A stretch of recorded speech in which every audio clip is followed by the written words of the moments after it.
What do you think when you hear this phrase? He bent over backwards. Or this, she was on the ball. What you probably didn't imagine was this. Or maybe this. The English language is full of colourful expressions, metaphors, slang, and we use these in the conversations that we have every day. For 99% of the population, it's a comfortable means of communication. For the remaining 1%, however, all that colourfulness is not only uncomfortable, but extremely confusing. And not only because people bend over backwards or are on the ball, but because a simple wink can have different meanings in different contexts. And sometimes a friend will say something to another friend which sounds like an insult, but it makes them laugh instead of cry. Who are these people who see funny pictures of flexible men or who can't understand sarcasm? These people have a condition called Asperger's syndrome, which is a type of high-functioning autism. Now, usually, when I say autism and I ask people what they understand by it, they tell me it looks something like this. Your quirky genius type. Stimming, bouncing, flapping, rocking, or my personal favourite, restricted interests. Yes, it is true that there are people with Asperger's who display these traits.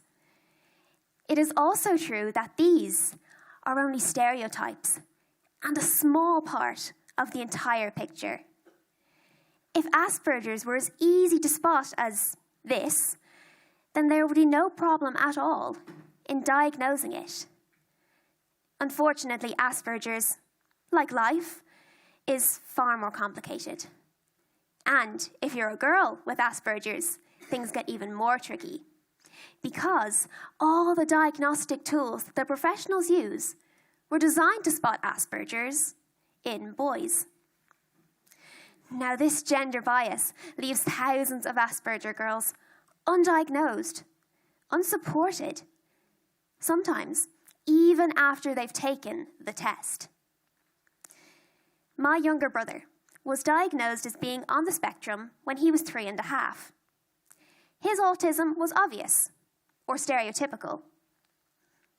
He was late to talk, he bounced and flapped his hands, and he wouldn't make eye contact.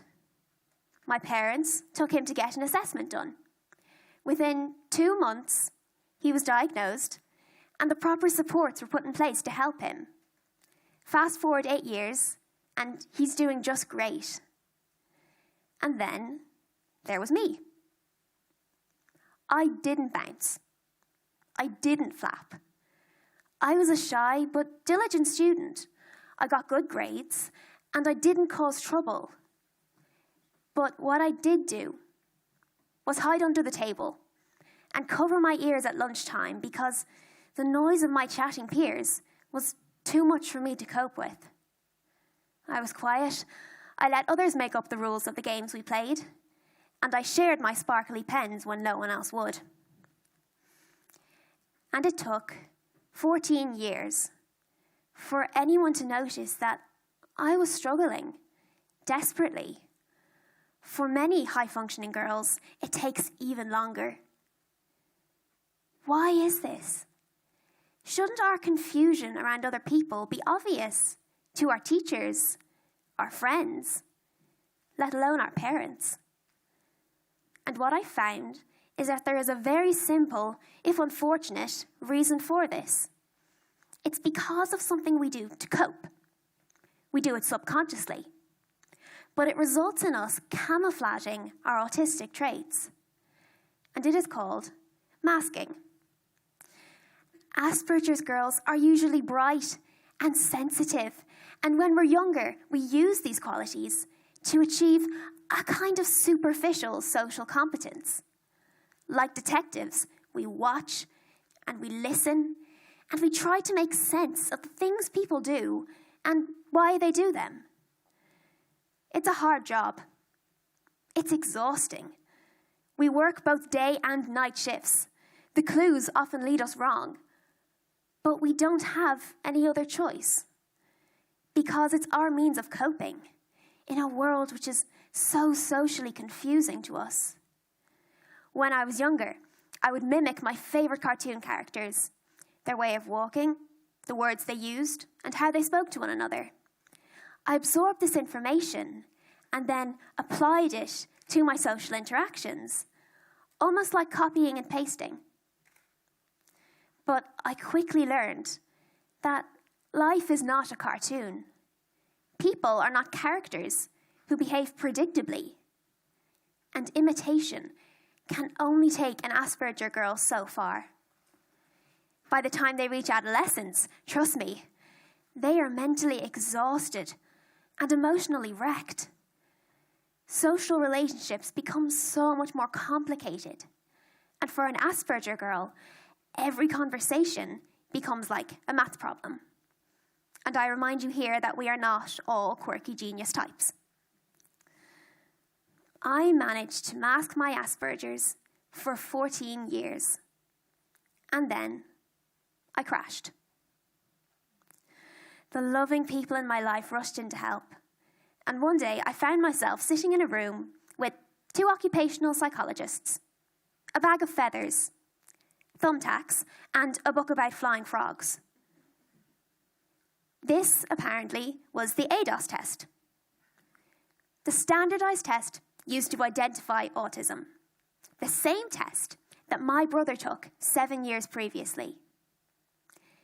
They set me some simple tasks, and they asked me questions about my life, my family, my interests. I responded to these in the only way that I knew how, by copying and pasting the correct answer. So I smiled. I shook hands. I gave eye contact as I knew I was supposed to. I'm not sure what the story with the flying frogs was meant to tell anyone about me, but apparently it told them that I wasn't on the autistic spectrum. In fact, I scored a 0. I failed. I really didn't have autism. But it wasn't me who had failed the test. It was the test that had failed me. And there are women in their 30s, 40s, 50s, and even older who are only just getting diagnosed now, usually after identifying their difficulties themselves by taking online quizzes. And this simply isn't good enough. These women have spent decades of their lives not understanding a crucial part of themselves. They can end up in the mental health system, being misdiagnosed with mental health disorders, medicated and treated for things they don't have, and then suffering the consequences and the complications of these medications. In a recent survey, 23% of girls with anorexia were subsequently discovered to have autism. 23%. A further 40% have coexisting anxiety disorders. Countless more are being treated for depression. And I wonder how many of these girls might have been spared these mental health difficulties had their underlying Asperger's been identified sooner. I got the correct diagnosis in the end. Not through ADOS, but in spite of it. I am one of the lucky ones, and I don't want any more girls to slip through the net like I did.